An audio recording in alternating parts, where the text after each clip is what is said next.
Hey, it's the Kinky Caption Crafter coming at you with a quick announcement. So from now until August 22nd, I'm going to try to put out a caption daily. To get access to my captions as soon as they come out, you can join the Kinky Counselor tier over on patreon.com/Kinky Caption Crafter. If you want me to write almost anything you want, emphasis on the almost, you can become a Kinky Caption Commissioner for just $2 more. Right now, I'm off school, so I wanted to take this time to work on my captions, my book, Her Forever Virgin, and my podcast, Kinky Caption Convos. If you haven't checked out Kinky Caption Convos yet, please give it a try. Following this announcement, there will be a preview of my third interview with Tom the Virgin.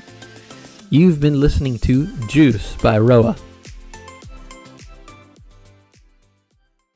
Sure. Okay. Huh. But so you don't feel that it's appropriate to portray those kinds of relationships in a kid's show? Well, I think Pope Benedict had said something like, I thought, maybe he wasn't Pope yet, but he had said something like, we can't support or propagate homosexuality in society or else it will, let's see, how did he say it? He basically warned against, like, in no way should we support or promote it. That's what he said. Because I guess if it's a non-negotiable, like abortion, it's something that the church is not supposed to be involved with, and so trying to lessen its numbers instead of increase it or allow it or promote it.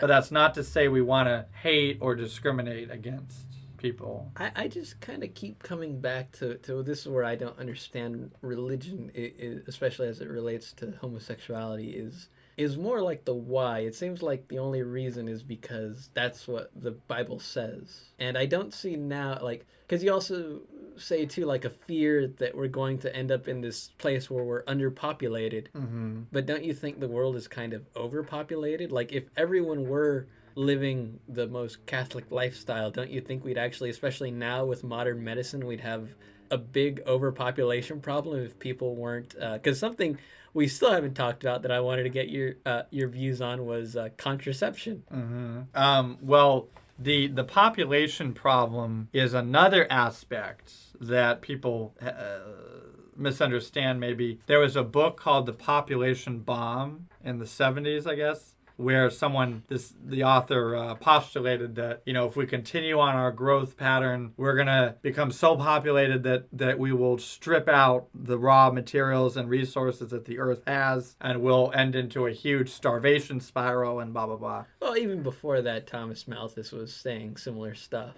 Who's Thomas Malthus? Kind of like the OG person of a lot of those ideas. That's why we usually call those ideas Malthusian. Okay, maybe I've heard that somewhere. What time period was he? I think he was like late 1800s, early 1900s. Oh, okay. I'd have to look that up. But to me, it's more like. So you told me what's the church's method of contraception to lessen the odds? Can you explain that? Yeah, it's called natural family planning, and that's where you use the calendar. So when the woman is not ovulating, right? Like somehow you use the calendar to determine the least fertile time period of the month for the woman, and that's when you engage in sex.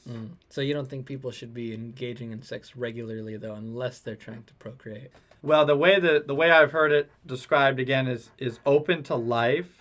So that means, so if the couple wants to actively avoid having kids, but they want to follow the teaching, then they do natural family planning. If it doesn't matter if they have kids or not, like they're totally, they're ready to have kids, then they can just have sex at any time but never using artificial contraceptive. Okay. Always leaving the possibility open. Yeah. Okay, let's focus again on the individual, you. Okay.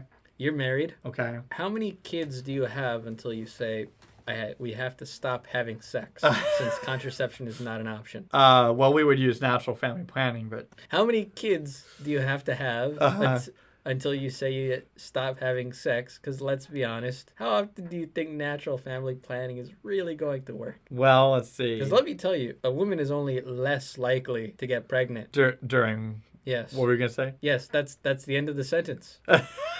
I mean, I guess you could say during sex. I thought that part was implied. But I don't know the science of it, but is it like a week during the month, or is it a day, or what is it? There is a time during the month when they're less fertile, right? I feel like as two guys on a show that don't know anything about this, we're just digging ourselves into a hole. But well, maybe I should learn but more about it. But yes, but you do acknowledge though that there's no point in a woman's life until menopause that she's just absolutely not going to get pregnant. It's always a risk. Oh, right. Well, that's why again, open to life. Open to life. Yeah. But how many kids do you have to have before you say we're done having sex? Or alternatively, that we're going to use contraceptives? Well, let's see. I guess in the problematic economic context with which this country finds itself in modern times, where every child is an extra economic burden, not through the fault of the child, then we would have to say, I don't know. This is, once again, not a we issue. This is a you as the individual. Oh, well, okay, right. Although, supposedly, I guess you would have a wife, but still. Right. No, I see what you're saying. I don't know. I would say, let's see, that's hard to imagine. Okay. I don't think I could handle 8 children. So maybe 4. Let's put it like this. Your wife says, I only want to have 2 kids. Oh, okay. Are you going to stop having sex after 2 kids? We would try our best to follow natural family planning, I guess. But being open to whatever amount we're going to end up having. I guess.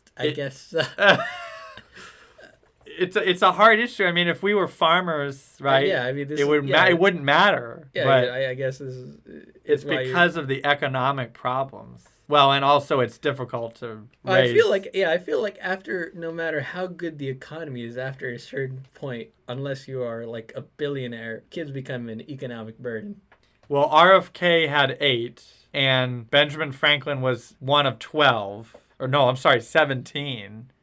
Which I don't know how that worked, but I don't know. I don't know how they did that. How would you take care of 17? Yeah. Well, because children? That's the other thing too, is the infant mortality rate has never been lower.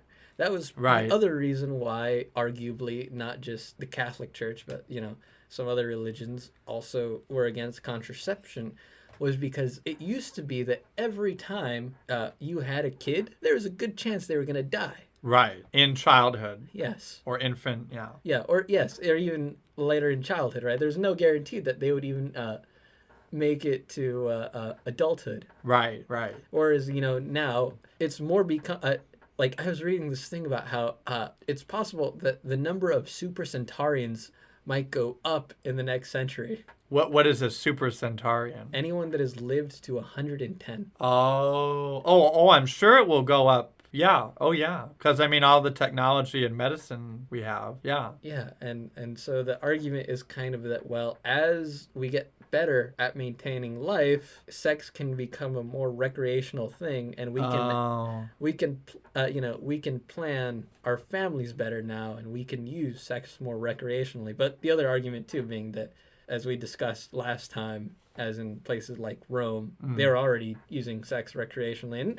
And even beyond that, too, there was stuff like condoms made out of badger intestines. Humanity has always tried looking for ways to get around the messy business of having the consequences of having children and having sex. Right. So, yeah, contraception is nothing new. But you see what I'm saying, though, that also another thing is that privacy used to not be as common as it was nowadays, partly because we have things like indoors and heaters and coolers. Whereas back in the day, right, like part of the reason why it was common for like people like King, was it King? Which one was the bad King of England and Robin Hood, and which one was the Lion-Hearted? Well, Richard was Richard the Lion-Hearted? Yes, okay, the story that supposedly Richard the Lion-Hearted was in a homosexual relationship with the King of France. What? Because they slept in the same bed. Oh. But the thing is that this was actually a very common way of consummating contracts. It had nothing to do with gay sex, right? But the other reason, too, though, that it was very common even just for entire families to sleep together. Right. Because, one, they lived in, small places, and two, everyone had to get gathered together for warmth. So also, sex was not something people had the opportunity to do as often. Oh yeah, I was gonna ask. So how did that work for the parents wanting to engage? Exactly. They wouldn't be able to. Well, there wouldn't be as many opportunities to. Oh.